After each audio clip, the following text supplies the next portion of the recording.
Kamala Harris becomes vice president, the first woman and the first woman of color to hold that office. The final part of the inauguration has been a televised concert billed as Celebrating America. During that event and speaking at the Lincoln Memorial, the new vice president has said it is because of the sheer determination of the American people that the United States is constantly evolving. I see it in the scientists who are transforming the future. I see it in the parents who are nurturing generations to come, in the innovators and the educators, in everyone, everywhere, who is building a better life for themselves, their families, and their communities. This, too, is American aspiration.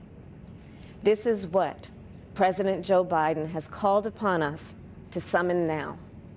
The courage to see beyond crisis, to do what is hard, to do what is good, to unite, to believe in ourselves, believe in our country, believe in what we can do together. The new Vice President, of course. Let's speak now to Lauren Leader, CEO of All In Together, a non-partisan women's civic organisation. Good to talk to you. Thanks for your time.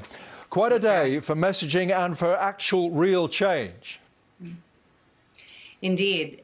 You know, Kamala Harris, now Vice President, stands on the shoulders of millions that came before her that fought and died for the rights of all Americans to fulfill the full hopes of the founders for a union of the people, by the people, and for the people. Obviously, President Biden, historic as the 46th president, but really in so many ways, this day belongs to her as much as it belongs to him and to the girls everywhere who see a model in her eyes. And Lauren, of course, we also saw the new black vice president swearing in 3 new Democratic senators, very diverse faces there, one black, one Jewish, one Hispanic. And we should not forget Amanda Gorman, 22-year-old, recent Harvard graduate, with that poem at the inauguration.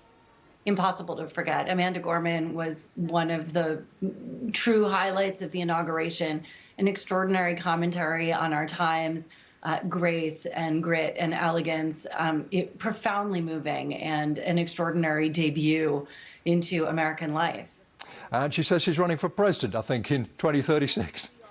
I think there are a lot of young women who are now seeing the full possibility of running for president. You know, I was thinking as Hillary Clinton took the dais today behind the president and vice president, you know, the path that she laid for them. And then one of our members of Congress was wearing a necklace that belonged to Shirley Chisholm, who broke barriers when she ran for president.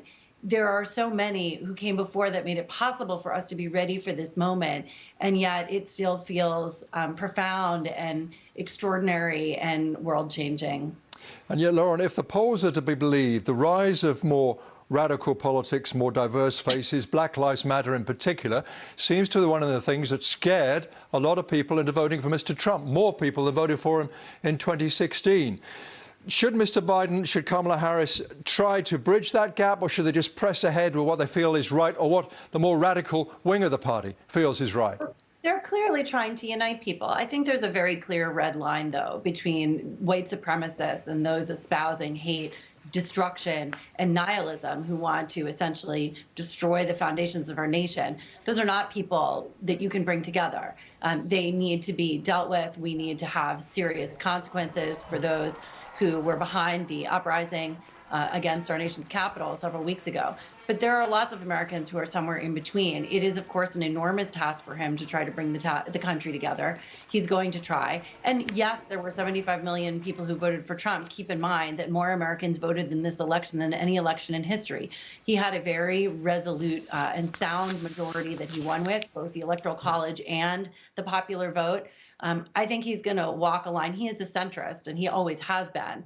He will continue to be who he has always been. But there is a really clear line between uniting people who have good intentions and maybe differing ideologies, and those who espouse hate, destruction, and the elimination of everything that America stands for. Those people are not people we are bringing together. Yes, indeed. 81 million, of course, voted for Joe Biden and Kamala Harris. Lauren Leader of Altogether, thank you so much. Thank you.